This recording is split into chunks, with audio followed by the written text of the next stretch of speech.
What is happening, Internet? How's everybody doing? Welcome back to Batman Arkham Origins. This is a Jean Paul Valley episode because we're pretty much exhausted all the DLC. This will probably be the final Arkham Origins coverage until next year. I mean, until Christmas, because I'm pretty sure we've exhausted everything that we can do in this game without tackling I Am the Night mode, so we'll be switching back to Arkham City as of tomorrow, as well as Tekken is still going to go on for a few more days. And then that will be replaced with a new game coming out this week. So, hopefully you guys will look forward to that. Hi, everybody. How's it going? All right, guys. Your first like goal is 100 likes. Let's see if we can swing that. And let's get into more of New Game Plus. I'm pretty sure we have almost exhausted everything we can do in the challenge maps. There's really not much left to do. Which, it's kind of haunting that... we have just one thing left to do that we cannot. It's very aggravating. It's kind of like Arkham Knight, where you have that one thing and you can't finish it because, well, you know why. You know why you can't finish it.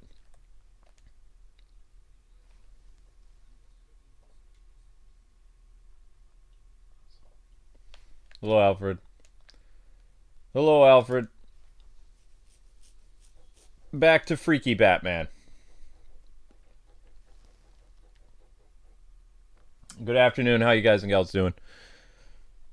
Oh my gosh. All right. Let's see what's left to do. There's not much. There's not much left. Whoops. They said the game volume was extremely low for some reason. Okay, thank you, honey. Alrighty.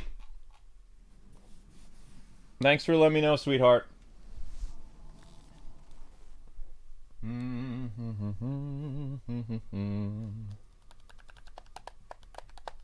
Alright, let's see what's left.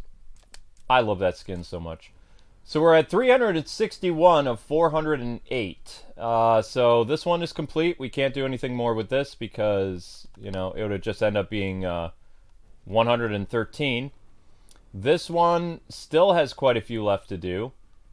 And custom is... pretty much custom is almost done. Actually, is custom done? 3... 3, 3, 3, 3, 3, 3, 3, 3. None. 3, 3, 3, 3, 3. Huh. So it's this one then. And then there was one more. Oh, wait. No, it's just this. And then we got campaigns. Alright, let's go. Let's do it. That sounds fun. Alright. Intro... Jean Paul. Jean.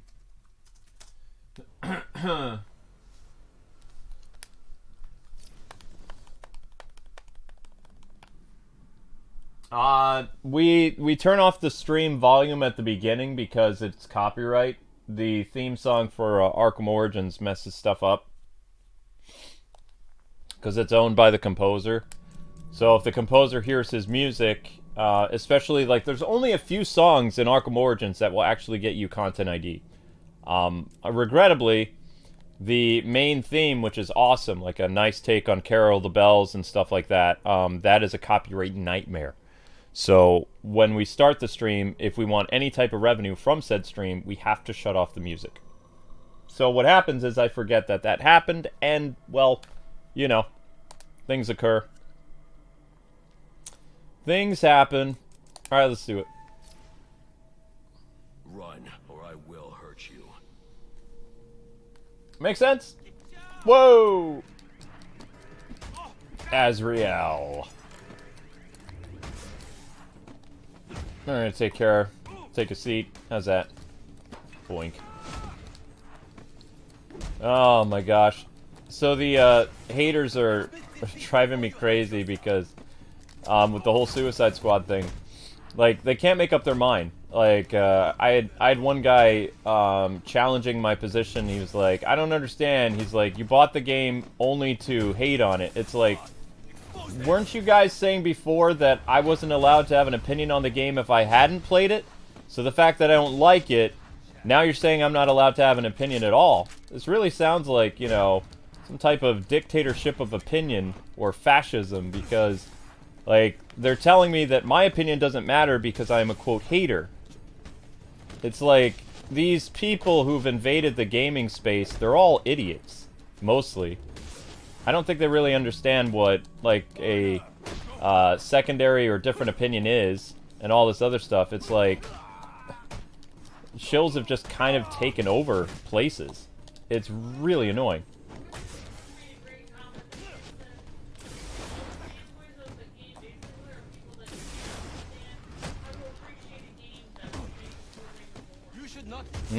That's probably true too, yeah.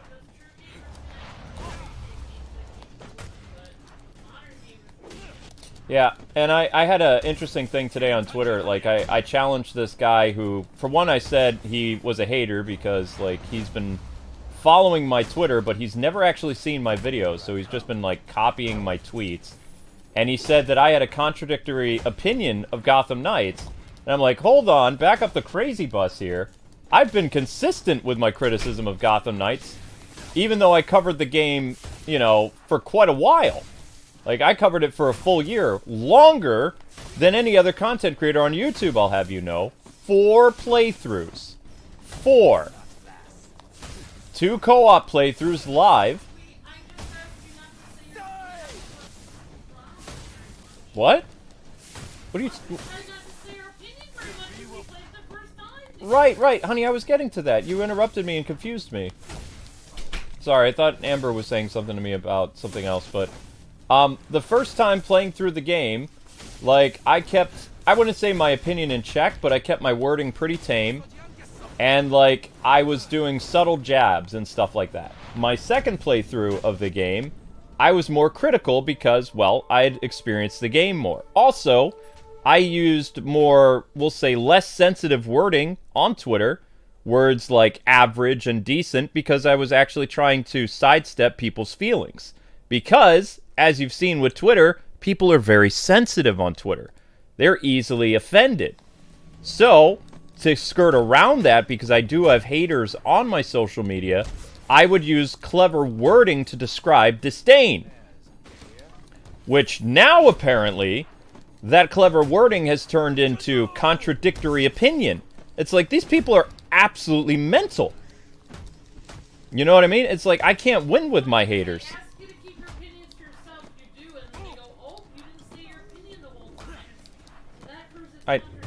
I know, sweetie. Nobody can hear you until you're actually on the stream, sweetie. It just kind of distracts me because I got people tossing things at me and knives and chairs and things like that. So, I mean, I just would like some intelligent haters for once. Like, most of these haters, they don't have an IQ above room temperature. It really bothers me because it's like they have no clear stance. They flip-flop more than most politicians do. And it's just like they think they get me in a gotcha moment, but I can back up everything I've always said with facts. But here's the thing. You've always done that. You've always done that. Like, with Disney Infinity, like, you wanted to say certain things about it, but you didn't say about it. And other games that we played, you didn't say your opinion on it because, you know, there was younger audiences that really appreciated that game. You didn't want to make those, you know, people sad. So, you know, you tried to, but you still said some things, but you just didn't go all out because there were people that appreciated some of the games we were doing, some of the games we were covering. Well, I went out on my opinion on other stuff, though. But, like, when you did reviews, yeah, like, on your other channel, you would say your actual opinion, and that's, like, when you did your actual, like, Red Hood playthrough, you went all out, saying what you actually thought, and, so, like, you never had a contradictory opinion ever, because... You know, we were being mercilessly hated back then, and people were like, you guys are just going to complain the whole time, so I'm not going to watch. So then what we did was we just didn't complain very much. We didn't say our real opinion. We even said it at the beginning of the video. We said, we're not going to say our opinion on this playthrough, but on another one we will say our actual opinion. Luke's actually going to say his opinion. Yeah, that's what I did. And if he would have listened to that, like, I wish someone could have clipped that snippet of what we said, because we explained that right at the beginning. they just follow my tweets. They don't actually bother to watch I my would videos. block that person. Oh, they blocked me first. That's the funny thing. Like, I actually was responding, you know, very politely. And when I called him out on something that was a lie, he straight up blocked me. But then why would he make something up about you? He was, like, basically what he was doing is he was posting my tweets out of context. Like, he was, I kept saying, like, he says, here you are promoting the game in 2020. It's like, that's when the game was being developed. And I was hyped at one point. Because we thought it was going to be a good game. Because we I all wanted it. was thinking in my mind, how in the world could the people who made Arkham Origins screw it up this badly? I couldn't even fathom it. And this proves, like, he's actually disproving his own point. He was trying to say that you already hated it before you knew it was going to come out, which actually isn't true. His tweets that he brought up from what you were saying actually proved that you were excited about the game and you were, you know, excited about WB Games doing it. No, that's not what he was saying. He was saying that I was banning or getting on the hate wagon because originally I was promoting the game and then I jumped on the train to diss it. You weren't promoting it. You were saying that you were excited about it. That's not promoting it. Right. That's saying your honest opinion. All right. So, dude, so in their twisted mind, when a game comes out, they decide if they're going to have a cult following for the game or not. And if they decide to be part of the cult that worships the game, then if they change their mind on it later, no matter what they think about the game, they can't exit their cult. What does that mean? They can't change their mind on a game. Also, you can be excited about a game, and then when you see the game, then of course you're going to change your mind on it. They're changing their minds on Suicide Squad right now. Because they were all excited about it up until yesterday. Some people are, yeah. Cowardly campaign. Alright. So, that's what I'm also, like... I'm dealing with all this kind of, like, weird pushback from, like, people I've never seen on my channel, by the way. Like, trying to misquote me and take my tweets and stuff. But I challenged the guy before he blocked me. I said, can you use one of my tweets that's not from 2020? And he says, here you are in 2023 and 2022 dissing the game after your series. It's like... But I dissed the game during my series. It's like, did you even watch it? And then it's like blocked. It's like, well, I guess that answers that question. No, you did not. So if he didn't watch it, then why is he talking to you? Mm-hmm. Exactly. Exactement. Oh my gosh.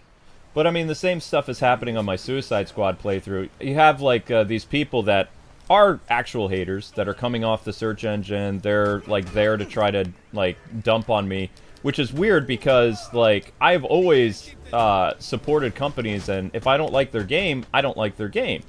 You know, yeah, whether or not I bought it or or not. So now people are saying that I literally bought the game to hate on it, to ride the hate clout. And it's like, where are these people from? Are they from like the mental facility? Because why would you buy a game to hate it? Right. You would be supporting the very thing that you hate. That doesn't even make any sense. Yeah, it's so, like, I don't understand their logic or their reasoning because I don't think it's very sound. I mean, you should even say, like, in every one of your informational videos, you explain that you were going to be playing the game no matter what. Because you're an unbiased journalist, basically. That's why you're playing the game. It's how you were trained to basically play it through and then see for yourself. Yeah, and the only things I'm actually dissing about the game is its narrative, its story, and its characterization. I've never said anything bad about the gameplay. Also, people need to remember you're a content creator that plays every new game, especially every new Batman game. Mm-hmm. So even if it was literally like E.T. on the NES, and, you know, it was a new game and it was hyped in this, you know, people were playing it and stuff, you would be playing the game. Like, you know, it's, you know, I mean, we played the third Skylanders game that was, like, not as good as the other ones. I mean, it's just like, we're gonna play the whole point of a Let's Player. Do they not know what it is? No, they don't. The whole point of a Let's Player is to show the game off, then other people can make a decision whether they're gonna buy the game or not. We are gonna waste our money no matter what, because it's our job. We're showing the game off so then people can make an educated decision if they're gonna buy the game or not. That's what we're doing, is basically a service to people. Well, actually, I have a confession. I actually didn't buy the Suicide Squad game. What are you talking about? Fan beat me to it. They gave me the code for it. What are you talking about? Yeah. Well, you were going to buy it anyway. I was planning on buying it. I did buy one copy, but I didn't buy the early access. I bought a copy where I have a physical copy coming in with the code for the classic costumes off Best Buy. So you did buy it. I did buy a copy, but I didn't buy the $100 one. It counts, Luke. So the early access was actually paid by a fan because I told them I wasn't going to do it. And they really wanted me to play it. And I was like, okay. Because I had already pre-ordered the physical copy. Because I wasn't going to pay $100 for early access. You were going to buy the regular copy anyways. I already bought the original You were going to play it copy. at some point. You were already going to play it. Mm-hmm. No matter what, whether someone bought it for you or not. I'm very thankful for that person doing that. But, oh, I see what you were saying. So you were saying you were originally not gonna do it then? I'm so confused. No, I said I already bought the cheaper edition beforehand. Oh, so you weren't gonna do it early. No. That's why that's why they helped you out. I was too busy with Tekken and some other stuff. So they helped you out so you could do it early.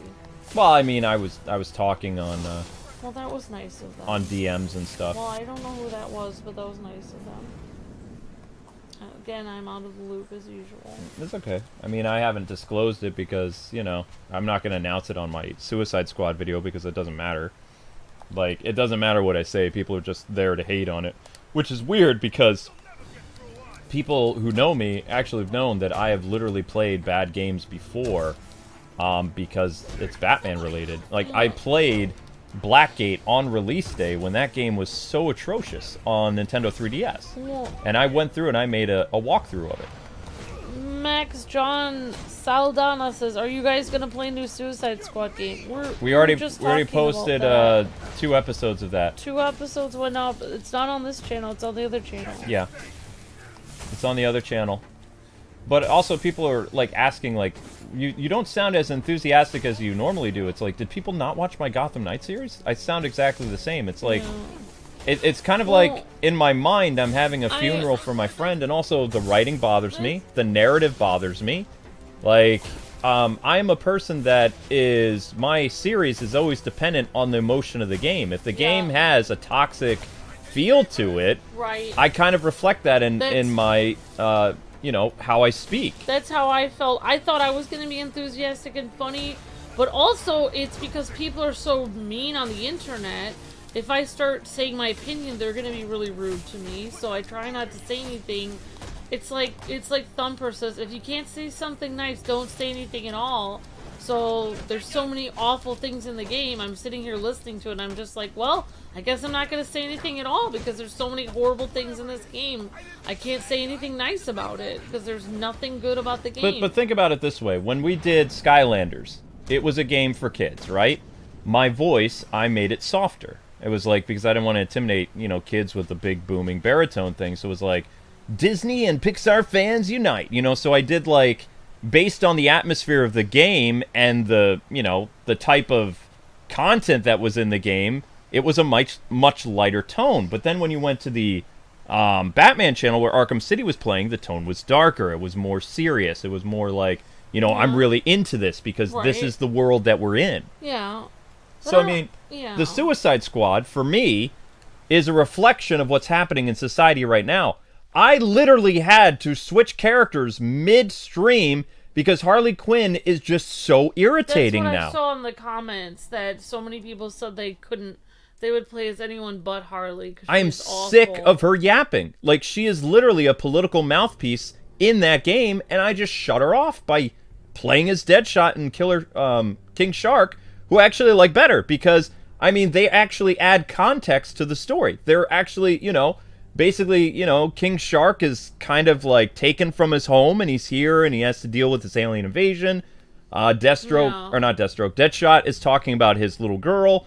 But all Harley does is yap, yap, yap, yap, yap, and tries to rewrite Arkham history that never happened. Yeah. Constantly. Yeah, like she keeps going, well, this didn't really happen this way. Like, no, that's not what that's not what I mean. She was like, I was never a sidekick. I was always a strong, independent woman. Like all that bull crap that never happened. Like she never did any of that stuff that she claims she did. Now, if this was a new universe, yes, you could champion that. Yes, you could push that. Yes, you could do that because this is a brand new Harley that we are seeing for the first time. But they are lifting a Harley from the past and making her do all this other stuff when she's been sitting in prison for 5 years doing nothing at all. Yeah, Sammy Bear King says, I'm not paying $76 for a game that I would hate. These haters are kind of psychotic to think like they should be in a mental ward or something, thinking someone would buy a game that they hate. Yeah, why would you buy a game to hate on it? Nobody would do that. That would be crazy because you'd be supporting the sales of the game. Do you want to know what these people are? These people are literal gatekeepers. They have one type of opinion, and everyone who plays the game, if you do not share their same collective opinion, then you are a hater. You know what this kind of feels like? That is gatekeeping. But it's way worse. But remember when we played Injustice and we got so much hate on that? Mm-hmm. Because they said, oh, you're not a professional fighter channel. You guys aren't, like, part of the... Oh, yeah, the Injustice and coverage. the Injustice people came over and they were like, you're not allowed to play this game for fun. It's only for professionals. That's when Injustice 2 happened, though. And we were like, well, we are playing it for fun. We are playing it right now, and we're having a fun time. We don't care. And they're like, you're not doing these combos right. You're not doing this right. You need to be better. Next video, you better get the combos right or I'm leaving. And we were like, it doesn't matter. I don't care if I get the combos right. We have fans that are watching us play whether we get the combos right or not. So this really feels like that. Like they were gatekeeping the fighting game thing, saying if you weren't a professional fighting channel, then you couldn't play it. And they were doing that for months for us.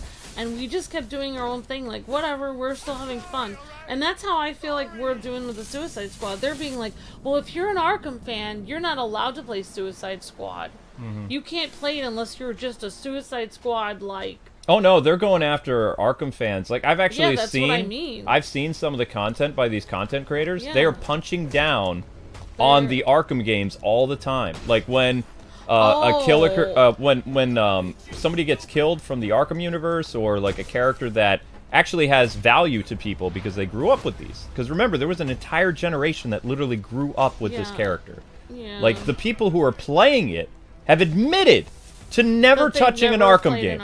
Yeah, and that's something really, I found a really interesting comment in either your first or second episode of Suicide Squad. Mm-hmm. By somebody who wrote a comment, and I said it over there, but I'll say it on camera now, or on mic. Basically, what the person said was that these people seem to not understand how to appreciate a game that was made before they were born or before they were old enough to play games. Mm-hmm. And, and I have to say that is a really key... Like, they think that's an important statement, because I think a real gamer, somebody who really appreciates the art of gaming, you would actually play, like Lucas actually learned from his dad about, like, Atari games and all this other stuff that came before him, and, you know, myself the same. I've learned about older games that were around much before I started gaming. I'd never played those older games. Luke showed all of them to me. If you are actually someone who enjoys gaming or likes the Batman games in general, or Arkhamverse, you would actually try to look at the games that came before. Like, if you're a Prince of Persia fan, you'd go back and, what's Sands of Time? Like when we were playing Prince of Persia just recently, people had never seen a Prince of Persia game. We explained what Prince of Persia was, and they were like, wow, this is a series that's been going on since the 80s. I'm going to go back to try to find those old games of Prince of Persia and look at the series.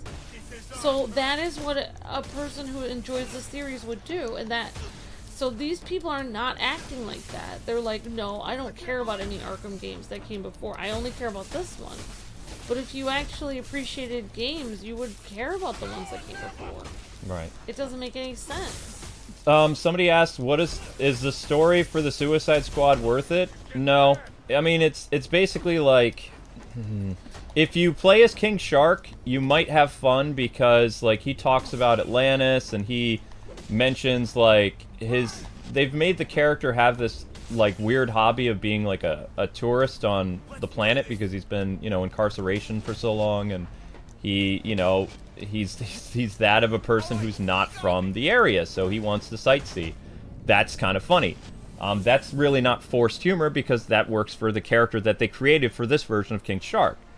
The other characters, if you can get past like Deadshot getting mad when people say the original Deadshot was white, I mean, he does that stick for a while, which can get a little annoying and obnoxious, but the Harley Quinn stuff is completely irritating because if you dodge Twitter and social media, she speaks like them. She brings up talking points like they do. In fact, somebody even said, why are you even challenging the agenda that's in this game? It's like, because it's a constant reinforcement of what's happening in the world today.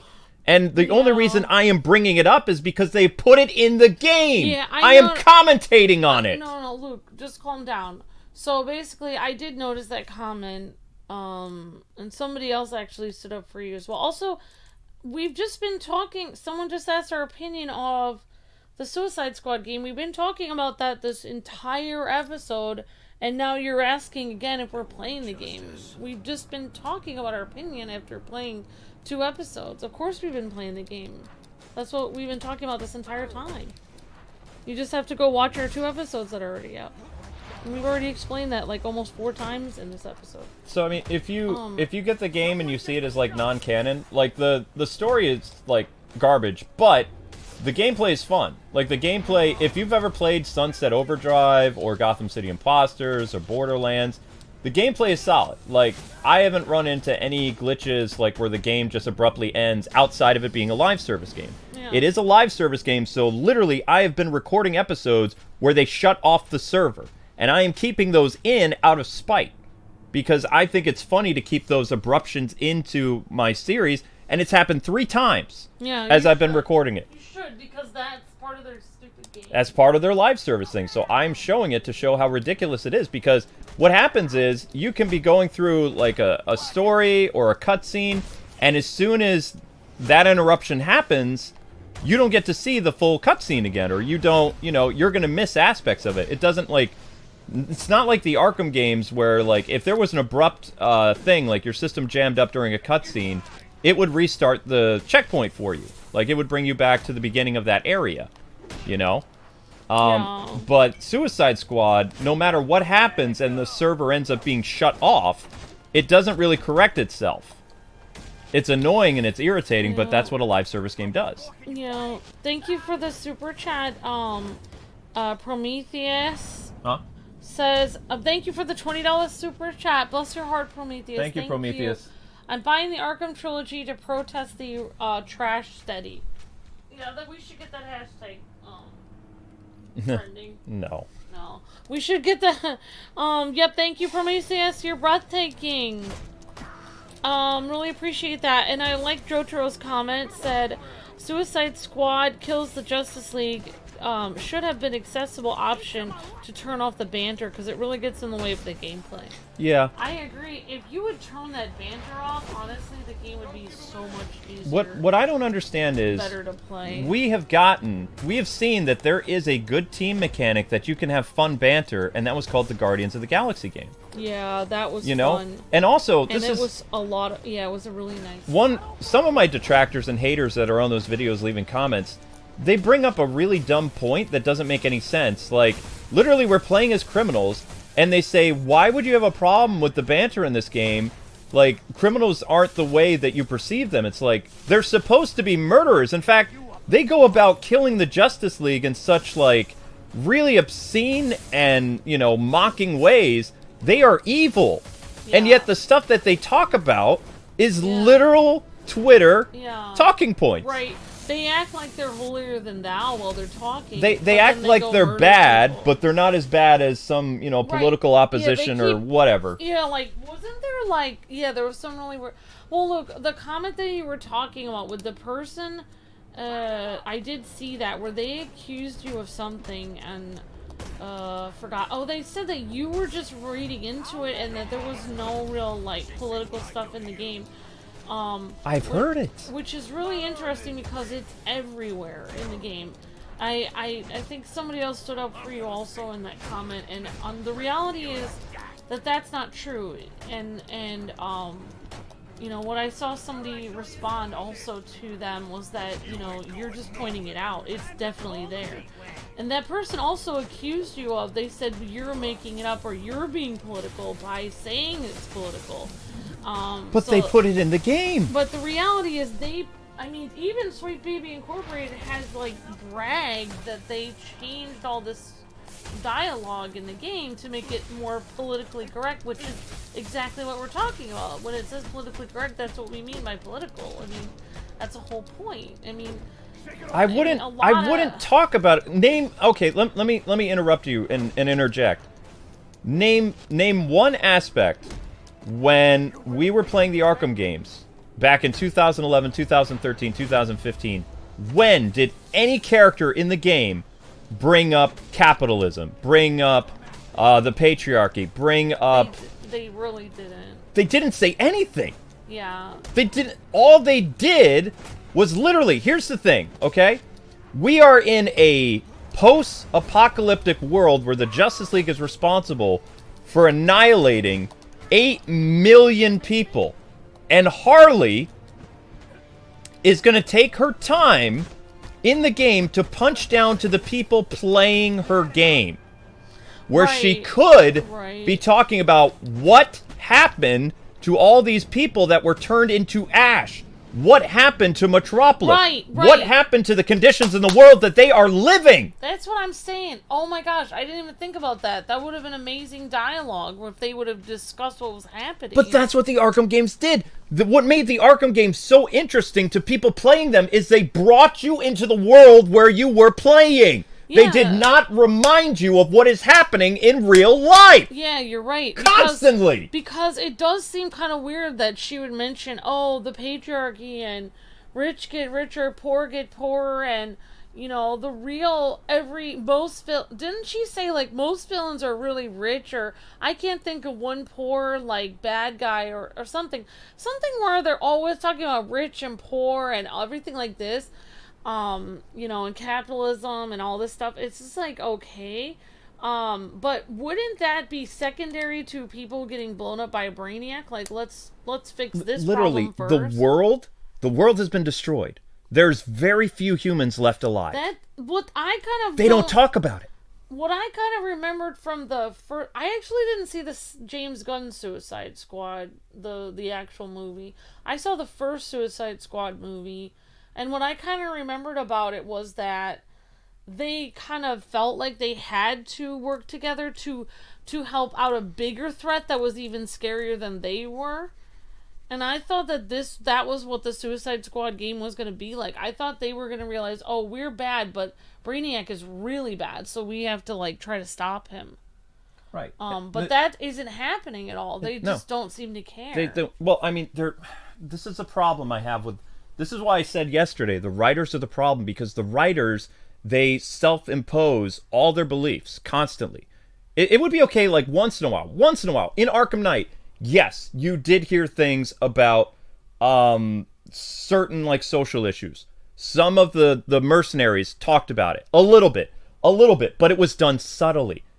This is like going to a Gallagher concert and having them come down and smash the mallet, not once, but constantly throughout. And literally, there are more important things that they could be discussing and actually furthering to enhance the story, but they are too busy taking headlines from Twitter from 6 months ago or a year ago and inserting them into random parts of characters' narrative. It also was odd. Like, I never saw the other Suicide Squad movies, but I saw, like I said, the first Suicide Squad movie, and what made that movie kind of like fun for me to watch at the movie theater was, even though they were bad, the characters were very likable. They were working together, taking care of each other. They cared about each other.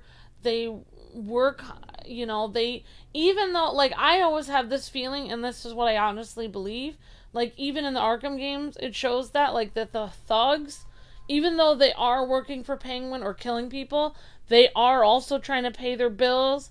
They are also trying to make sure they steal a birthday present for their daughter. Mm-hmm. So it it gives you a relatability to the thugs, and you don't have any relatability to the characters in this game whatsoever. In fact, I noticed a really interesting, because I was kind of watching your the noon premiere go up when I was sharing it today, and someone had a really interesting comment in the noon premiere, and they said about the game. They said, I do not want to play as these characters.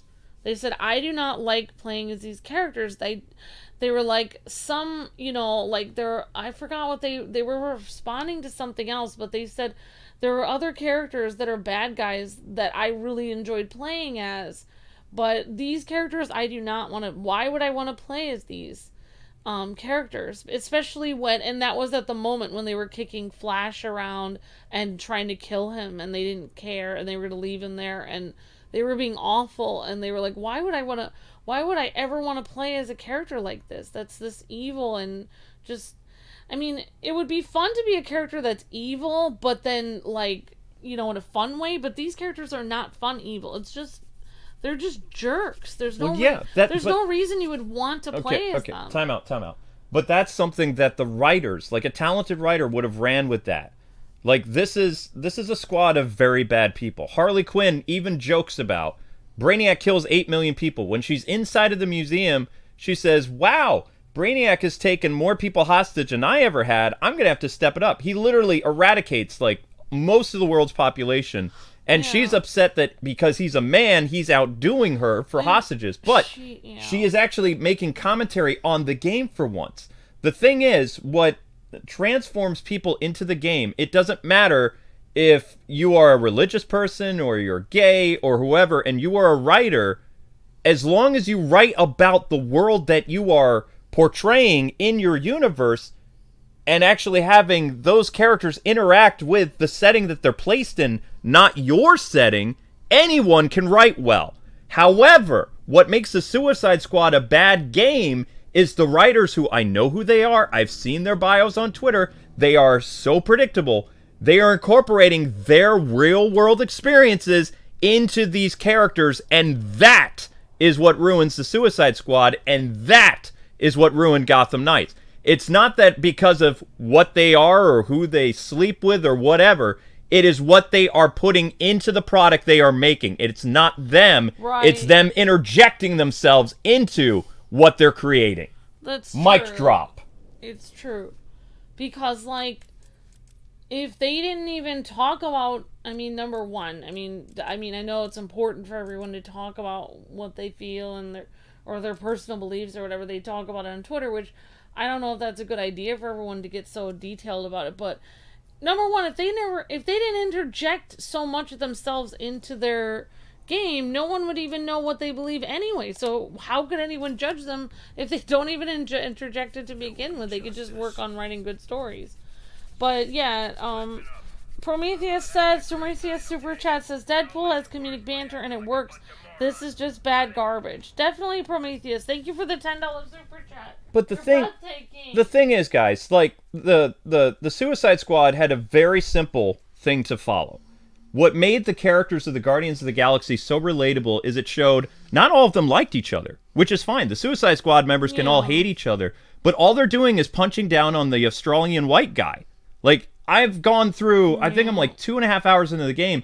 They are constantly making fun of Australians. Yeah, and it's not just like that. That is like their go-to. Whoever these writers were, that is their go-to punching bag. Is the white Australian. Every single thing, they're always making fun of Captain Boomerang. Every single time. Even the shark is, because the shark is like, well, everyone else is doing it, and I'm just kind of like new here, so I am also going to make fun of the Australian man. Imagine how that would feel if you live in Australia to see that. What I'm saying, once in a while, in the Guardians of the Galaxy game, Quill and Rocket were making fun of each other. So it would have been, what a good writer would have been done, like all the punching down that's happening to Captain Boomerang, instead of taking it and kind of being this swiveling little coward, he would also fire back the way that Rocket would. Like, Quill would get stuff in, Rocket would hit him back, then Quill, then back and forth. It was the banter between their animosity to each other, which was funny.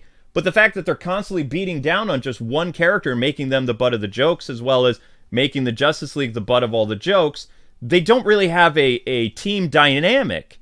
And the banter, it feels like it was written by a child who watched R-rated movies. But Yes. even then, Oh my gosh, that's what it does feel like. even then, feel like that. even then, I've played M-rated games. And how you know it's an M-rated game, it's not just the F-bombs. When you play the tutorial of the game, you know that you're in for an M-rated experience. Outside of the random F-bombs that are in this game and people flipping the bird, there is really no M-rated content. Right. It's really not that bad. Yeah. And people said, well, Arkham Knight was an M-rated game. It's like, but the people like saying that don't realize that we do, and all of us here and Arkham fans know, the game was listed as rated M by the ESRB. Arkham Knight was actually developed as a T-rated game. This game was always going to be an M-rated game, but it feels like it doesn't know what its identity is. Yeah, I guess we could have played it on this channel because it's so tame. It's pretty tame, except for like the random F-bombs from the Australian guy, because that's very common in Australia, because a couple Australian friends have told me they're very loose with that word. It's very common. It's just kind of a casual like swear that it's a big deal in America, but in Australia, it doesn't have the same significance as it does in other parts of the world. That's just how they speak. All right, we have 2 other super chats. Kaza2802 says, I blame the writers. The Arkham games had actual comic book writers. Yep. They did. Yep. Thank you. And thank you for the other super chat, Kaza2801. Suicide Squad gave me the same issues of world building as Spider-Man 2. It really brings world issues instead of... It brings real world issues instead of in-world issues. Exactly. In-world issues is what we want. Yeah, I mean, like, I liked what you said, though, because of... Thank you, Kaza28. I like what you said, because literally as the world gets more globalized, like... Oops.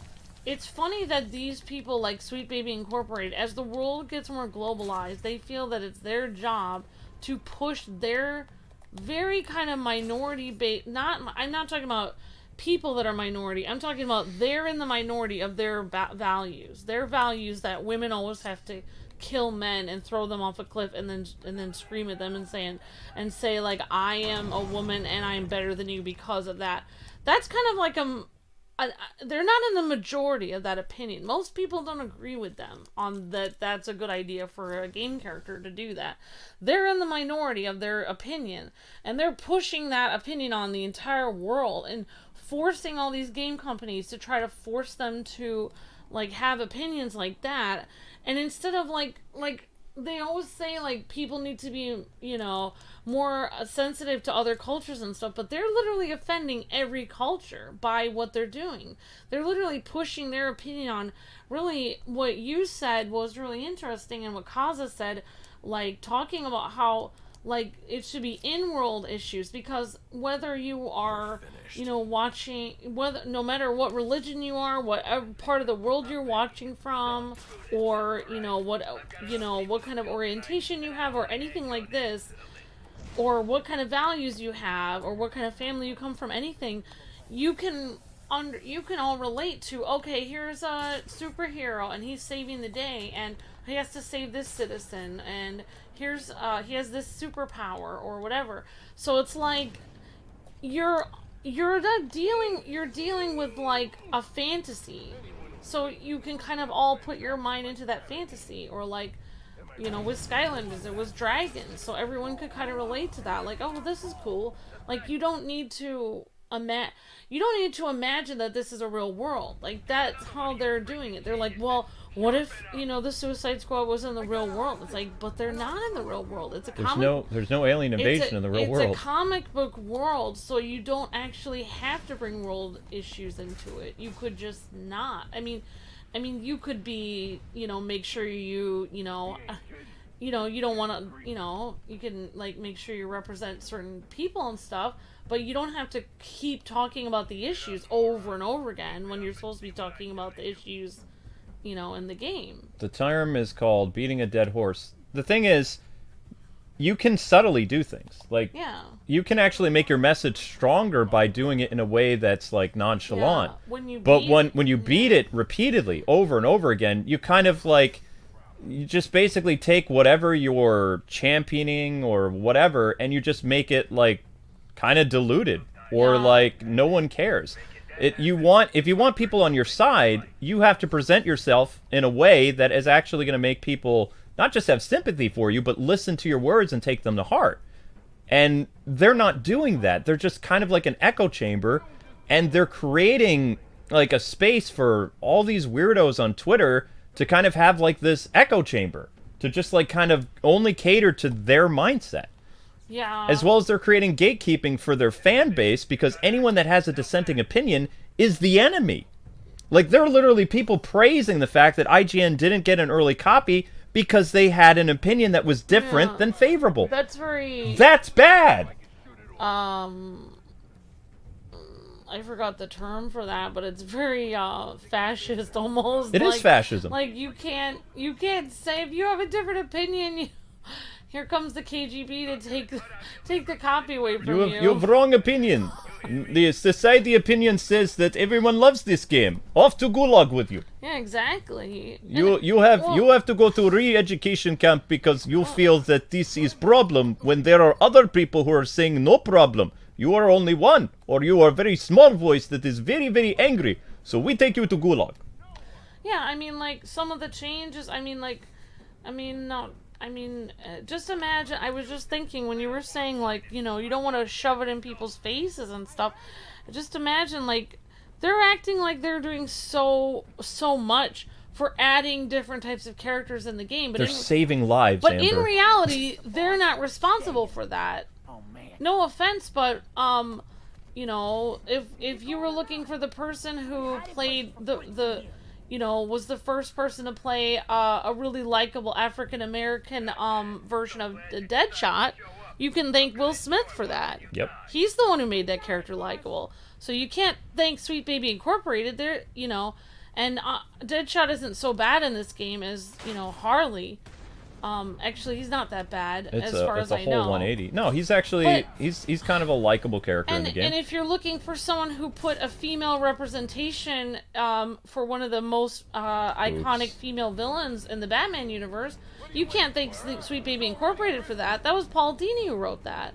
Yep. So really, they're actually not thanking they're acting like they're doing something when in reality, other people already paved the way. And they're taking credit for what people already did.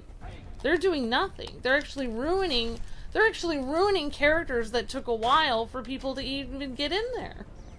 So they're ruining it for everyone. Yeah, pretty much. It's terrible. Thank you again for the super chat. We really appreciate you guys. I did the wrong thing. I got confused with venting anger and the other thing. Yeah, thank you for the super chat. Kaza28 says, you can make games that point out real world issues, but make it in the world. Like, look at Final Fantasy VII. That whole game is about saving the planet from industrial work. Mm-hmm. Yeah, exactly. And it doesn't, talk about, and yes, this is happening on other planets too, like Earth or something. They don't, relate it to our planet, but watching that story, you can't help but wonder, oh my gosh, I wonder what some of the toxins are doing to our planet. You would think it subtly because they're not pushing it in your face. When they don't shove it in your face, then you do start to think about it. What's that? Found him. Exactly. Thank you for the super chat, Casa.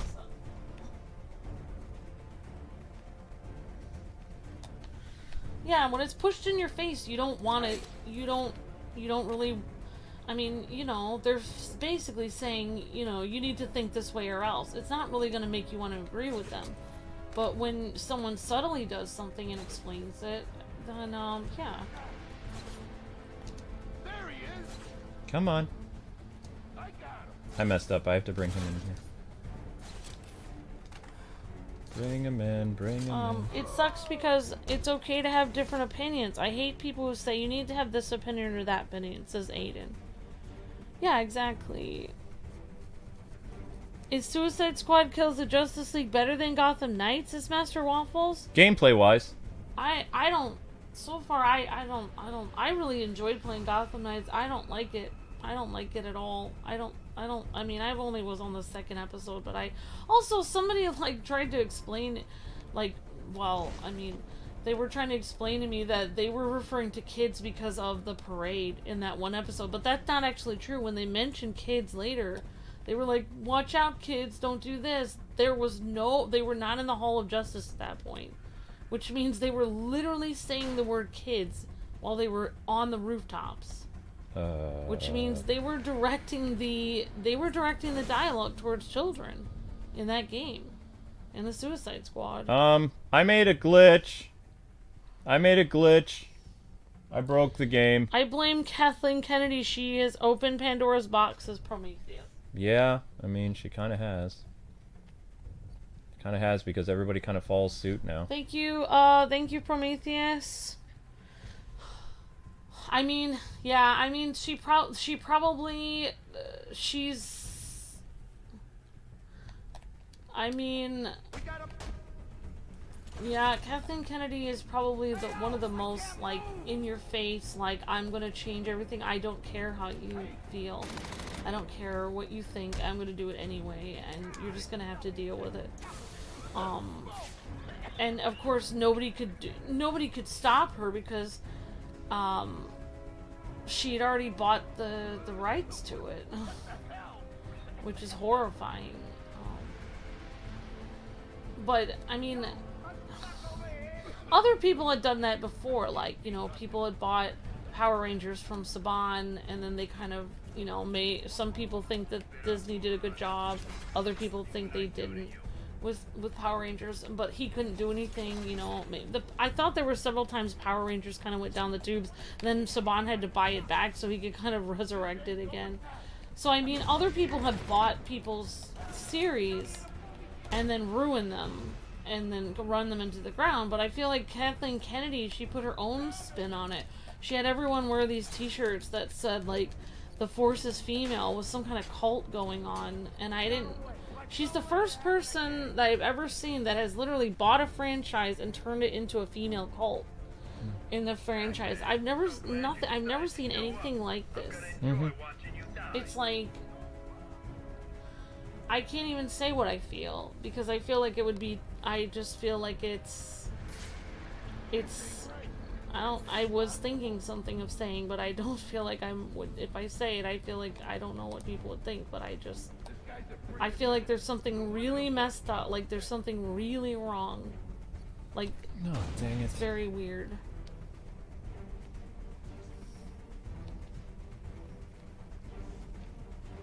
Why didn't he come investigate? It's super annoying. They didn't come investigate. This is getting really annoying. So people are, IGN was saying that this might not have been Kevin's last role. How did they find that out? I don't know. Well, somebody said that. Well, IGN would know more about the industry than we did. Maybe that's why they didn't have a problem saying what they thought, because maybe they're waiting for the next game. I don't know. I'm gonna cut out your liver and serve it to my dogs, Batman. You hear me? How's that? Oh no. Come on. I have to have him come over here.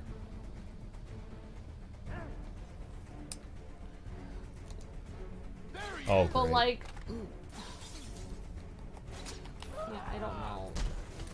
Again That's with a that? whole. That's a whole nother.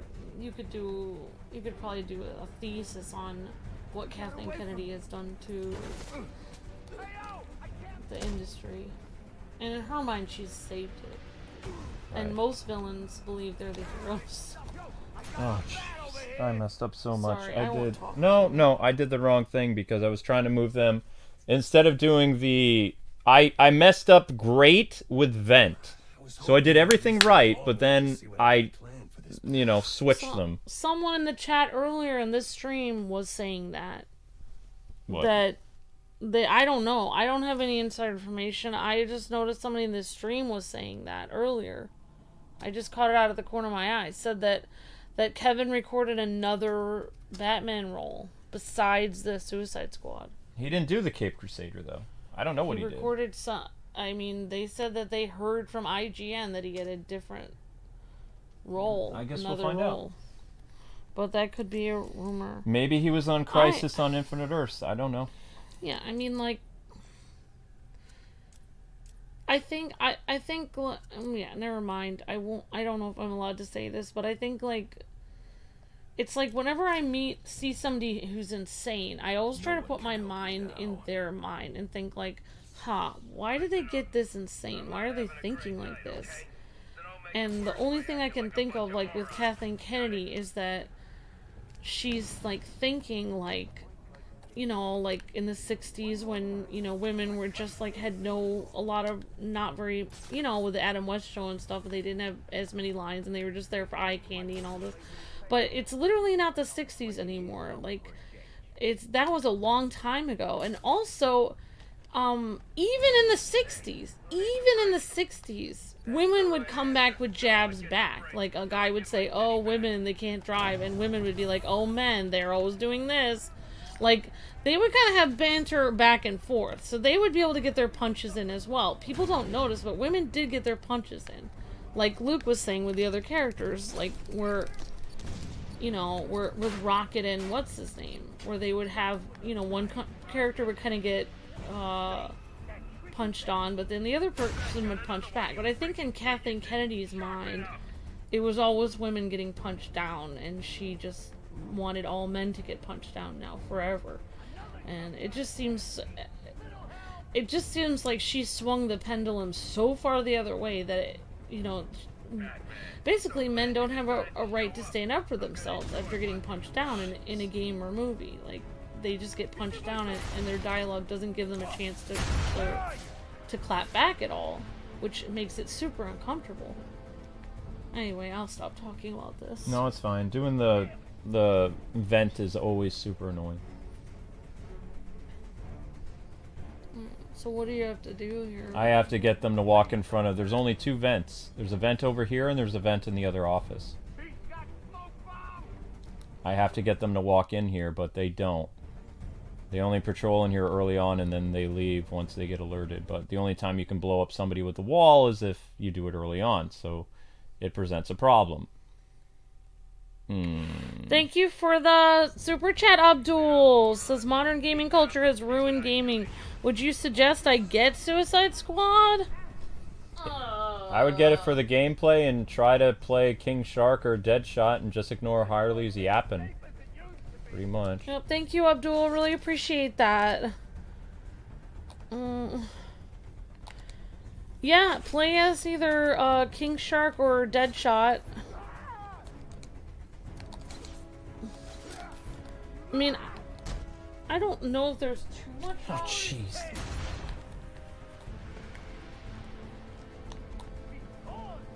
What? How did you get up so quickly? Oh, I hate this. I'm gonna cut out your liver and serve it to my dog. Okay, this is getting annoying. Restart.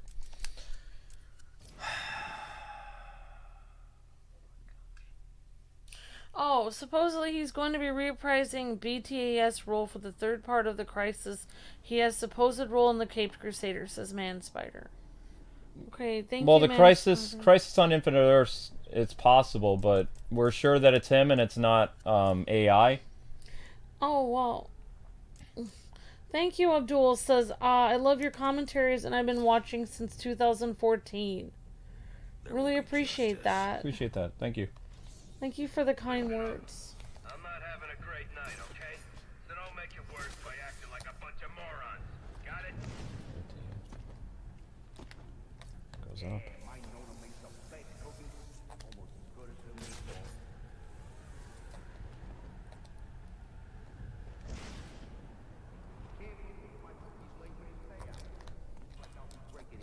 Wow.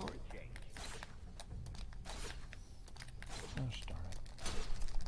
Hey, who needs a break? That's the right answer. No one gets a break till I get my city back. No, no, no, no, don't go check. Don't go check! Ugh. That's frustrating.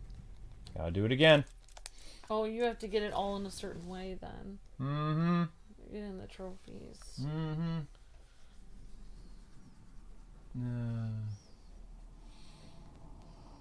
Venting. I agree, Luke. Just get it for the gameplay, says Geo. Yep. I would even just mute the dialogue because, like, their banter is going to drive you crazy. It's like their banter was written by somebody in grade school. Oh, Manspider says, I have no idea if it's true. It's just what I heard. Okay, thank you, Manspider. I mean, it's possible. Like, Batman Beyond's Will is coming back. I believe Dietrich Batter's, like, Brave and the Bold Batman is going to appear. But, I mean, is it really Kevin and it's not AI? Or is it just going to be his animated series Batman that we see briefly before the world is destroyed? Because Crisis Infinite Earths is going to destroy lots of DC universes. I mean... That's the thing. I don't have any verification that IGN even said that. I thought I saw someone at the beginning of the stream. No, IGN was talking about, like, Crisis on Infinite Earths I don't stuff. think they would lie for no reason. I mean, they're a company that they'll get in trouble if they lie. They wouldn't. We know Destin. They wouldn't randomly lie for no reason. We know Destin as a person. Like, he's a pretty credible guy because he was a nice dude at Screw Attack. They're not desperate for a copy. They're not desperate because one company acted insane and didn't give them a copy. That company's desperate for not giving them a copy. They're desperate for a good review. IGN is just doing their job. They're not doing anything wrong. Most of the game industry is looking down on Rocksteady by not giving them a copy. Yeah, that's weird to do. So Rocksteady is the ones that are desperate. IGN is completely fine. I'm going to enjoy this. Even if IGN has, like, an opinion that people dub wrong, no one can gatekeep. Like, you can't ostracize people that you don't like and say, okay, well, you, as your job, being a reviewer, you're not allowed to review our game. You can't say that. Once you do that, then who do you get to decide who looks at the game and not? Yeah. Somebody who only has a favorable opinion? You can't do that. That's fascism. That's not how a free journalist society works. IGN isn't going to have any problems. I mean, it's just going to make somebody look bad for not giving them a game. And people complained about gatekeeping in comic books. People are trying to gatekeep in video games now by, like, saying, if you don't like our product, you're not allowed to talk about it. They can't say that. I mean, they have to take whatever criticism they get and, take their lumps like the rest of us. You can't decide whose opinion is better than anyone else's. That's not how it works. Not in a free society. In a communist or dictated society, yeah. Socialist society, yeah. But, like, a free, like, modern society where people are allowed to have dissenting opinions, you can't do that. Because that's going to set a bad precedent. That's just going to open Pandora's box even more. You can't do that. Not in a free society. Yeah. It's a good idea to try to... Blast Zone didn't work. Yeah. Gotta do it again. Like, say a company did act crazy and didn't send them a game one time, that's on them. Like, they'll get a copy the next time. I mean, why would you not send a copy to IGN? You'd have to be a fool not to want a review from IGN. Yeah. You can't do that kind of stuff. That's a very bad practice, and there are a lot of people that are shaming Rocksteady and Warner Brothers for doing that. Yeah, and also the tide is changing on gaming. I don't know if Luke was going to make a video about it, but they're starting to see, like, in Japan they are. Japanese developers are starting to see that Americans are acting insane on Twitter, and they're realizing that it doesn't actually show real life. It doesn't actually show... Like, they are trying to actually change their games to be sensitive American values, but in reality, those aren't American values on Twitter. That's a consensus of a panel of people. Those are Twitter values. Those are Twitter values, yeah. So, basically, it's kind of backfired hilariously that they had all this stuff happen. Where is he? I got here quickly. Where is he? There he is. Why isn't... Is he gonna come near your vent? I'm trying to get him near my vent. He's not coming. I'm just pumping the triangle like crazy till it gives me an option. I bet he would run it home. You're gonna run? What are you gonna do? What are you gonna do? What are you gonna do? Got him! Great Finally! job.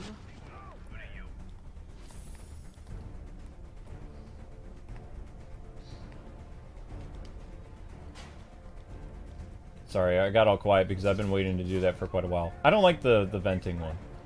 The venting one is super annoying. All I have to do now is an inverted takedown. That's pretty easy to do. I can pace myself with that. Devil's advocate, Rocksteady doesn't send IGN a copy one year. I mean, now they've made a bad relationship with one of the most well-known, probably the most well-known gaming publications that there is. That really does not bode well for Rocksteady. Now they're gonna have to spend like years trying to repair that relationship so they can get in better with IGN. That is not a good, you know. As a game developer, you want people to review your game. It would be a terrible idea not to send your review copy to people. Oh, I guess that's it. Having anyone write an article about it, good or bad, at least you're getting publicity. Yep. Even think about it like this: when indie developers have us look at their game, a few times we've said their game has problems, and they've actually said, "Thank you for showing my game off and looking at it."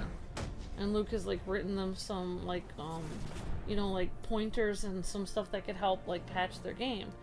They were just thankful to have somebody show the game off.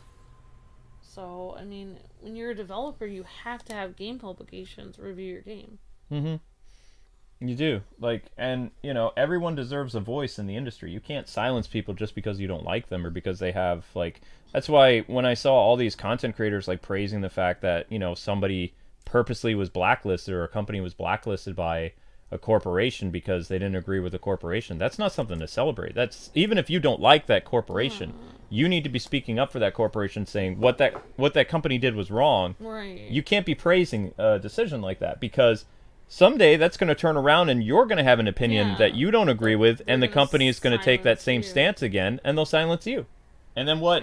You're in the wrong because, or you have to just accept that, you know, what you said, what you thought was your honesty, is now not truth. Yeah, like Voltaire said, the philosopher, you know, like, I may disagree with you completely, but I will defend to the death your right to have your opinion. And that's how we should all be thinking, that people should be defending the right to free speech.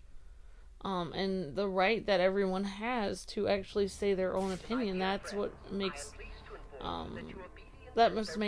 that's one of our actual Bill of Rights in America: freedom of press and freedom of free speech. The press is supposed to have freedom to say their mind. Yep. Have to wait, have to wait. Got him. And have to go over here. Alright, there we go. Now, because that's done, perform an inverted takedown on a vantage point. Knockout smash. During a silent takedown, perform a knockout smash to take down the enemy instantly. I don't know if I... Oh, whoops. Oh, I can do it. So besides the constant, like, crass stuff that Captain Boomerang's, like, if you don't mind F-bombs, is Captain Boomerang that bad to play as, or...? Captain Boomerang's gameplay is fun. Yeah. He's just like... Yeah, he's a little rude.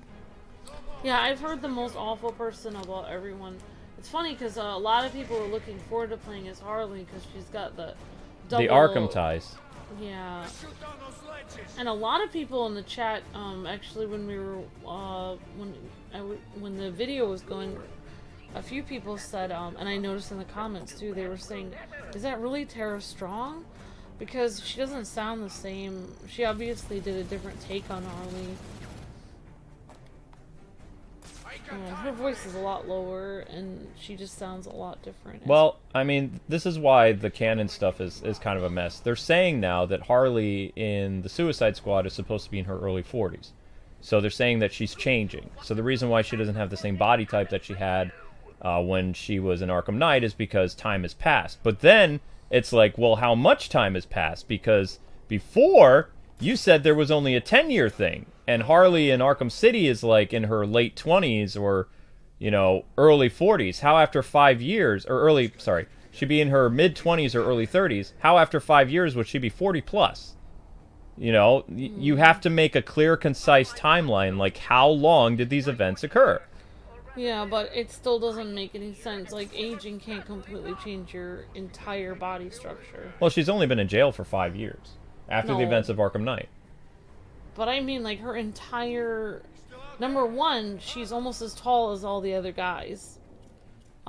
So, I mean, that doesn't... She was very tiny before. She was short. You can't just randomly morph your entire body. He's never gonna walk under these, is he? It's a completely different character model. It's not her. And a lot of people have been saying that. Okay. It makes noise and it's here, but what is it? You think he's gonna come looking for this? Are you gonna walk underneath? You gonna walk underneath? I'm afraid my party's about to Oh wait, did I already mess up? Perform an inverted takedown from a vantage point on a thermal enemy. break that. Oh, we already messed up. Start without Criminy.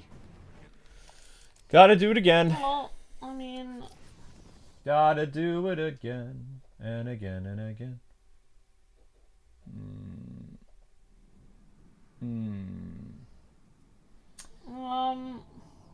Well, I mean, the main...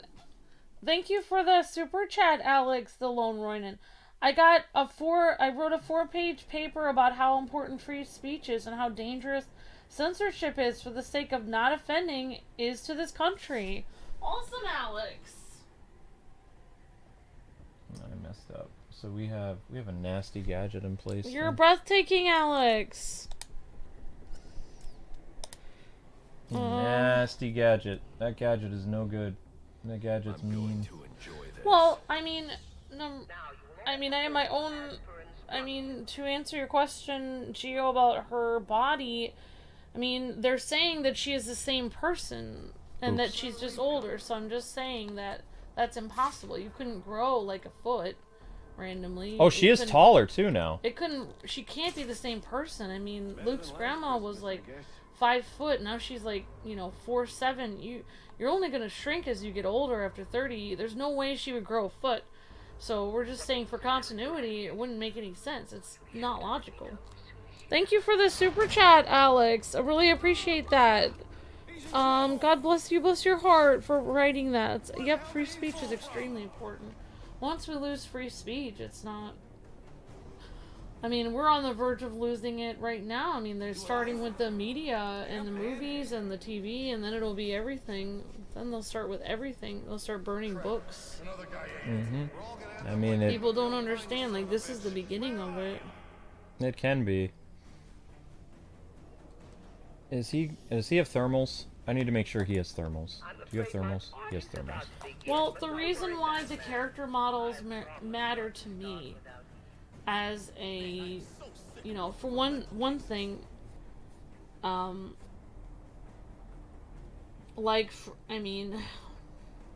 I don't know if I should explain this. I already explained this with Mary Jane. I don't know if I should have to get into this, but number one, I don't even know how I can explain this, but basically, I don't understand. It feels like people that are asking that question, for instance, like Gio, you were asking that question, and, anyone else. I mean, a lot of people that ask that kind of question, you guys like cute anime girls. You wouldn't watch anime if the anime girl didn't look cute, So, I mean, that's a whole thing. Like, video game, people like playing as game characters that look cute. You're gonna change their body type, their entire character model, and make them ugly on purpose. Why would you want to play, you'd rather play as a cute girl than an ugly girl. I mean, it's just normal. Like, she doesn't have to be representing the female, the average woman in a female society. She can just be a fantasy woman who is just there to be cute and fun to play as. She's a fictional character. It's fictional. It doesn't have to take the average woman you don't have to take all of the world and take a picture of every woman in the entire universe and then take the average of that and then put them in a game. It's just literally a fictional person. You also, that's their argument too, when they incorporate this stuff. Like, they also, then they have Harley Quinn be the mouthpiece of what they feel, or what they think is the average woman, but it's not the average woman. It's the average woman on Twitter. So, I mean, you don't... What you need to do when you have Harley Quinn is you have Harley Quinn act like Harley Quinn. The things that actually happened to Harley, they had so much exposition they could have filled in for things we didn't know about Harley. But you don't hear any of that. And as a woman, like, people saying, well, it doesn't matter if you change her and make her flatter on top and everything. And they're like, this makes women feel more comfortable. Actually, it does the opposite. It makes women feel more uncomfortable. Like, not to get into this, like, we're talking about an M-rated game, but they say in the United States, like, the average size of a woman is, like, E or something. So, in reality, I am just saying, women, when they get 40 and older, they're gonna not get smaller. They're gonna get bigger.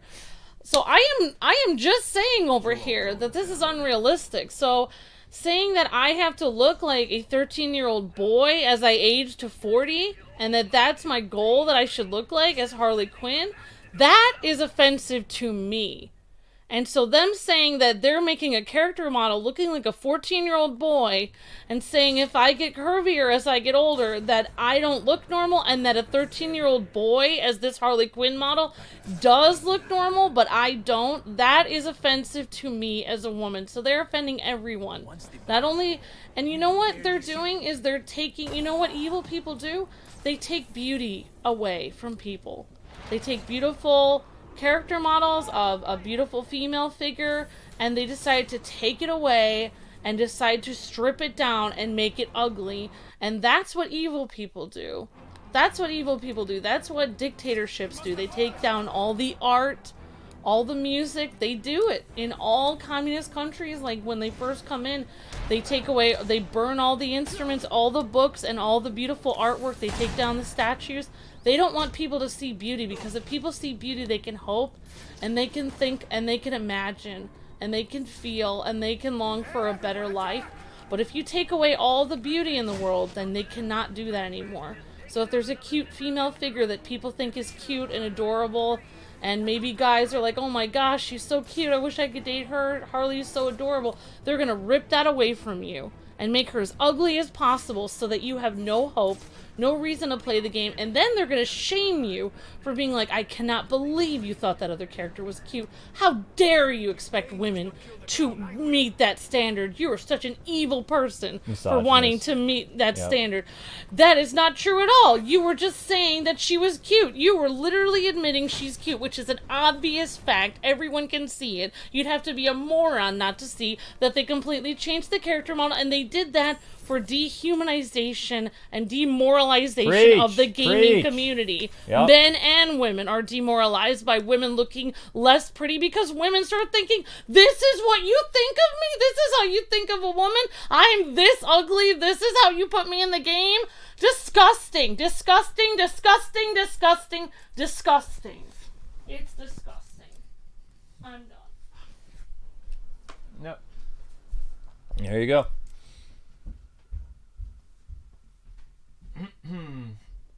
Okay, so we're gonna do standing count, and then we're gonna get ready for Tekken. Oh wow, we're already okay. So we're having likes purge again.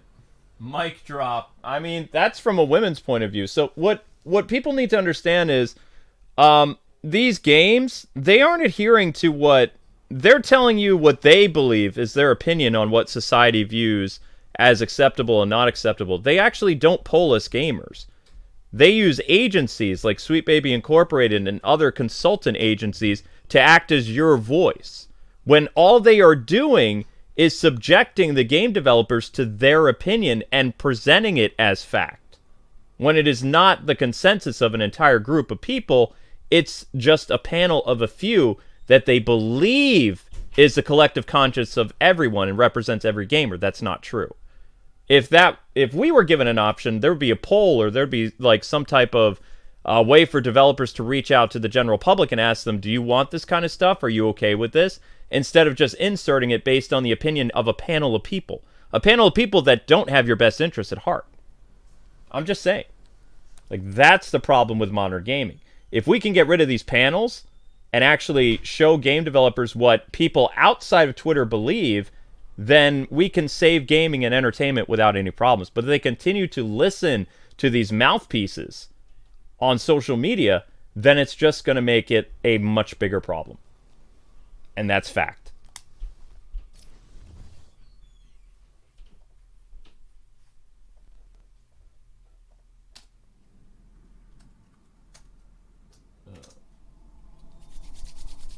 Last campaign.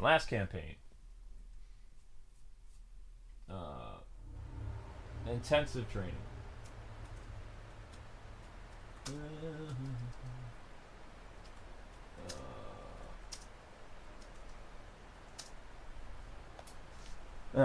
But yeah, I clapped back at Harley quite a bit in my series because she was just super irritating. So what I eventually had to do was just like, instead of subjecting myself to it, I just had to completely switch characters because I was just done with it. It's like I really wanted to have some type of actual relatability to the character, but for me, I don't know. How many of you guys actually tried Forspoken? Like, how many of you guys actually played that last year? I could not stand more than like 2 hours of that game, and I had to drop it because the female character was just unlikable. She was like as stale as toast, and the things that she was talking about didn't work in the setting that she was actually in. She was in this fantasy world with technology, and not once did she really commentate on the things that were happening. She was talking about cringy events of our actual reality. Like, and it's not an Ishkai where she's like dragged from another world into, you know, this fantasy place. She's actually from this fantasy zone. But not once does she ever really mention anything that's happening in that world. She's bringing up things that have no relevance to anything. And she's just like, has so much cringy dialogue.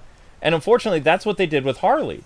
Is Harley was, even in her brief appearances in the Arkham games, when you got to play as her in challenge maps and other things, like, she's a non-stop talking crazy person, and she's kind of funny in her own dark way. You know, she was manipulated by the Joker, and she had, like, all this weird kind of, like, inner banter between herself and Harleen, you know, because the fact that she's literally crazy. In the time that she sat in prison, they've gotten rid of this entire mechanic where basically she had a duality complex. That's what they were actually... That's where they were going with the Arkham verses. Harley Quinn was probably schizophrenic. And now after 5 years, she's magically better? Like, that whole inner conflict she had with Harleen being the voice of reason inside of her head, and Harley Quinn on the outside doing all this bad stuff and being reprimanded inside of her own consciousness, that was interesting character development that we had in Arkham Knight. And all of that is just tossed to the wayside for basically angry Twitter Harley Quinn. So instead of her having like actually something of substance to say, she's just echoing what you hear on a day-to-day basis on social media. And that's not fun to listen to. So I would recommend people to just like play the game as Deadshot or King Shark or Captain Boomerang, because at least you can limit the amount of times that Harley opens her mouth. Because she is going to talk like squad speak, but for the most part, when, you know, I've been playing as Deadshot and King Shark, she's talking about stuff with the squad. When she's by herself and, you know, you're left alone with her as a player, then she's going to interject whatever the writer feels like having her say. And some of that is not really ad-lib because Tara Strong doesn't echo those same beliefs in real life. She is the very product of capitalism and all this other stuff. So she's just reading what's written because it's a job. You know, whether it's good or bad, Tara Strong does voice acting jobs because that's her job. And also, she gets, like, reprimanded on Twitter for having the opposite opinion, so she's not part of the Twitter collective. Yeah. You know, the whole... I'm not going to get into politics, but she said something that deviated from the hive mind, and she almost lost her job. She did get fired from one of her voice acting jobs because, like, she didn't share the correct opinion for that month. You know? So, I mean, Tara Strong is a voice actress who actually is very opinionated, but she would not be interjecting this much. So that's all done based on... And you can tell she's reading stuff because it sounds like she's reading not her own words. And that's the kind of stuff that we talk about, the narrative being a problem, is the narrative comes from the point of view of the authors writing it. You know? They literally take that whole visionary idea that Stan Lee had that was actually kind of a sweet idea, you know, looking out my window when I write.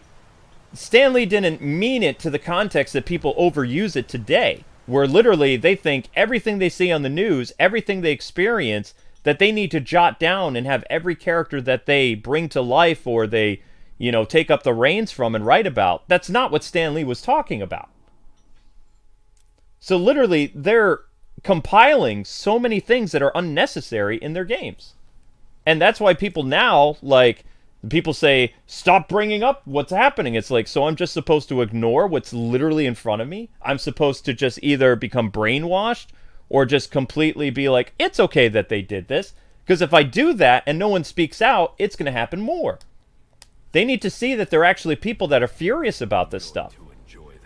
They think everybody's completely fine and we all think the same. When that's not true. Smash through a weak ceiling onto an enemy. Explosive donation. Take an enemy down with a propane tank. Perform a takedown while crawling under a floor grate. Alright, so floor grate, smash landing, smash through a weak ceiling, explosive donation. So I know what to do first. Yeah, so that's the problem. And since I've been able to ignore the story, I groan once in a while in my playthrough as it goes on. But, you know, I just try to focus on the gameplay as much as possible. But also the reason why I'm being quiet is because I'm recording the series, like, after, like, almost 3 or 4 in the morning every night, because that's when I get off work live streaming. And my neighbors next door, they sleep and they get up really early in the morning. So, you know, I can't constantly be, like, as loud as I am right now because this is my time to live stream. So I'm being a little bit more reserved in how I'm doing the videos because that's the only time I have to record them. There was a Twitter just for gamers. It was called a Nook. Oh yeah, nobody used that. They ran out of business. I gotta be the one to take down the bat. That beach house ain't paying for itself. I think the gamers are more, they're playing their game and not bothering to say their opinion. So I couldn't crash through the glass ceiling, guys and gals, because the dude went red. So I have to wait for him to make his rounds. And then what we're going to do is once he actually walks under there, I'll be able to do the takedown, and then I can use the propane tank. But we might have to reset this level because of the random placement of the character turning red. Because I well, no, I purposely put that on. If he goes under there, then we're going to go over there. Are you going that way? He's going that way. Alright, there we go. Now, if Lady Luck is on our side, he won't turn red. You're entitled to your opinion. I have no right to censor what you have to say. I do think she looks ugly, but I can't say it on the playthrough. I don't think she looks ugly. I think she looks average. Yeah, they made her from cute. They took her... She was an 11, and they turned her into a 4. Yeah. Pretty much. But they did it on purpose. They popped her balloons, and they made her wear like, teen boys' clothing. And not only that, but you guys might have missed this, but in one of the episodes that we did, when Harley is suiting up for her costume, she actually looks at her original costume and she mocks it. Wow. So that right there, that is literally evidence of an author insert. Like, they're saying that Harley's costume from Arkham Knight, which Rocksteady created, by the way, was inappropriate. For an M-rated game, it was inappropriate. That man's in the room with you. Like... How is it inappropriate if it's an M-rated game? Right. Also, they're the company that made it. I can understand if they were making fun of a costume that Harley had in the comics or something like that, but they're literally punching down on themselves. That's what these writers do, though. Is, like, the writers are literally making fun of the geniuses at Rocksteady that these newbies can't even hold a candle to. Like, they're... See, this is what they do, though, and this is why I don't read modern comics anymore, is because they'll take the works of, like, Chuck Dixon on Young Justice, and they will completely smear his work and say that their work is better because he came from the 90s, and the 90s was a terrible time, so in facto, that makes him a bad writer. Even though Chuck Dixon did more for Batman than that writer came and did Young Justice for, like, 5 issues, and then went off to write something else. But they punch down on people that they don't like, as well as they try to illustrate what was in the past as being bad and what they're doing in the future, which is Harley wearing boy clothes, as being correct. Yeah, they're shaming women for wanting to dress them. And they're not even trying to do it subtly. It's not like Harley didn't have to... If they were trying to do a subtle thing with that scene with the lockers, then Harley would have rolled her eyes and kind of sighed. But she actually adds dialogue to the scene because they cannot help themselves. These people are such narcissists that they actually have to have the characters speak their own voice, their own opinion for that scene. It's not just like Harley would just kind of be like, I don't feel like wearing that. She has to interject and tell you, this is why this is wrong, this is why you need to have my opinion, and this is why I'm doing this, is I'm shaming all the people who enjoyed Arkham Knight in that one scene. And Harley does that constantly throughout the game. So I didn't want to subject myself to playing as her anymore, because I just can't stand her. Let me just say, though, like, there's a lot of girls that end up becoming fans of Harley Quinn because of the Arkham series. I cannot imagine any girl becoming a fan of Harley Quinn because of the Suicide Squad. Well, Twitter weirdo. There is no way a girl would want to dress like that or, like, aspire to be as jerky as her or be, like, toxic and grating and bossy and rude and annoying and unfeminine. There's no way any girl would want to be like that. There's no way they would be like, wow, this Harley from the Suicide Squad, she's so cute, I'm gonna get a poster of her on my wall, or I'm gonna get an action figure of her. No way. No way. She's gonna have no female fans. There's no way, because the Harley from the Arkham series, girls were like wanting to cosplay as her and, you know, get posters of her and get action figures and all kinds of stuff. And this not happening. You're not getting any, I mean, maybe a few insane people, but there's no way. Not the majority. There's no way, like, you would do that. Yeah. So, I mean, like I said, I'm not a very good writer, but even I could see, like, there were so many ins to that scene you could have done. Harley could have rolled her eyes. She could have just been like, I don't feel like wearing that anymore. She could have still expressed her disdain for the costume without literally having to blab the author's words into that scene, you know? And just, like, completely punch down on what came before. Because these people can't help themselves because they're narcissists. They can't. You give them a piece of work and you say, here, write this. They can't help but ruin it because they themselves are angry and miserable people. And they want you to be angry and miserable. All the time. Because that's how they control you. Pretty much. There are some people that are totally fine with that scene, and if you have any type of, like, difference of opinion, they call you a Nazi. I've literally been on Twitter today, like, where people are like, look at all the weebs and other people making fun of Harley's costume and all this other stuff, and that scene was done in good taste, and there's literally people defending derangedness. But the fact that they're being mean about it. But like I said, like, you don't have to be a narcissist to be a writer. There are people that actually can write very well, no matter what type of walk of life they come from. The good writers are the ones that actually write about the characters and the character situations, and they don't input things that are unnecessary for the characters to actually go through. Like, literally, there's so much in-game stuff, in-game world building that you could have done with their storytelling. The character's been gone for 5 years in that continuity. What has she been doing? Was she reading in prison? Did she take up a hobby? How did she get over being obsessed with the Joker? None of these things are addressed.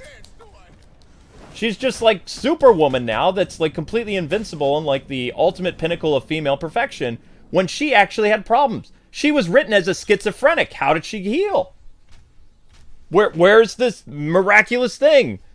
Did she pray the schizophrenia away? What happened?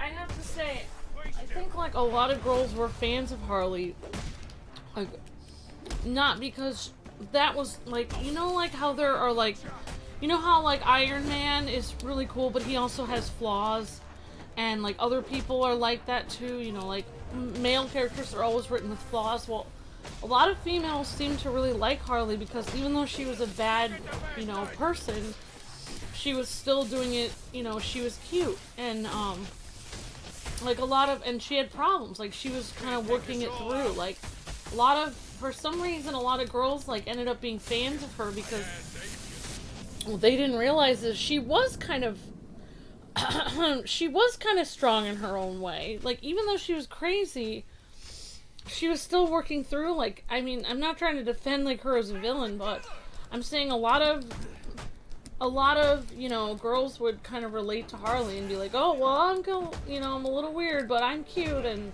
Like, they would have a, Harley poster on their wall or whatever. So, it was just, she was very relatable. Like, she's not very relatable anymore. Like, people act like, oh, now she's gonna be all tough and, like, perfect now. And, like, feminist and stuff. But it's not really relatable to women. Like, women don't really want women don't really want a female character to look up with no flaws to look up to. That's not really what we want. Like, she was actually a character that was kind of written well because she had a lot of flaws. That was what made her cute. She was struggling through things. Here's the thing. Like, yeah, exactly, the struggle. Like, in the last time we saw her, her boyfriend came back to life in 4 people. Those 4 people were murdered right in front of her. Yeah. She has all that trauma now, and she just deals with it magically by the time we see her again. She mentions nothing. In fact, when you are in the Museum of Batman, and you're walking around as Harley Quinn, yeah, and the past events of Arkham are being played out by Jack Ryder, yeah, she really doesn't talk about anything with substance. Yeah. She could have added things. Yeah, it actually would have been more, like, I think that's what kind of makes King Shark more relatable, because he's talking about his past, he's talking about being in prison, he's talking about everything being new for him, he's trying to figure things out. I think, like, watching people struggle kind of makes them more relatable. So I think if Harley actually did talk about her past, or, mention that she was having a flashback, or she was having trouble, like, with the voices in her head, or something like that, it might make her more relatable, because she wouldn't seem perfect anymore. Well, the voice in her head was the voice of reason. That's what was so interesting about Arkham Knight is Sefton Hill was trying to incorporate some of Paul Dini's psychological stuff for Harley Quinn, and all the bad things that Harley did, and now that the Joker's gone, she basically is kind of like an agent of chaos. Like, she's doing things in abandon, but she's kind of aware what's happening. That's why Harleen Quinzel in her head is reprimanding her and telling her, Harley, you know that this is wrong. And the other Harley, the one who is out, like, and doing all the crazy stuff, she is basically, she even understands what's happening. Like, literally, she's created, like, a duality in her mind. Like, she realized that she's going more crazy without the Joker, and she knows everything she did with the Joker is bad, but she continues to do those villainous acts. And at the same time, she has, like, a Jiminy Cricket in her head. That was an interesting change to the character that we didn't get with Arkham City, like Harley Quinn's Revenge, because it just seemed like her way of mourning was to commit crime and try to kill Batman. That was her plan. Yeah. But none of this stuff is brought up at all in the Suicide Squad. So you have the perfect opportunity. If you are literally going to tie this to the Arkhamverse, you need a lot more than some freaking museum that doesn't do anything other than just place the game so you can do marketing, because none of these characters explain anything that happened.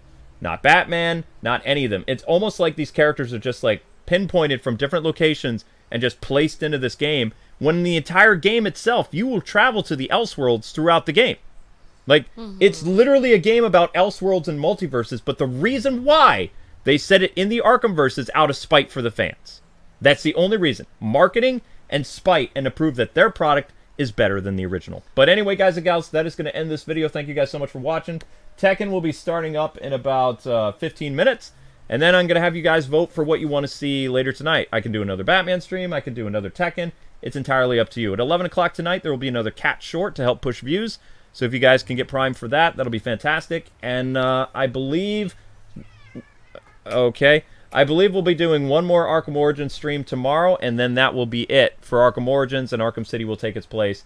And Tekken will be wrapping up soon, and then I believe we're playing a new anime game that is also a fighting game. So, take care, everybody. Thank you guys all for the Super Chats. We don't deserve your generosity, but we appreciate the open forum that we could have done with this stream, and we got to jump off and get ready for the next one. So thank you guys. God bless, happy gaming, and see you with Tekken, where I will not be continuing the Batman discussion. So if you guys want another Batman stream, you're going to have to vote for it. Peace!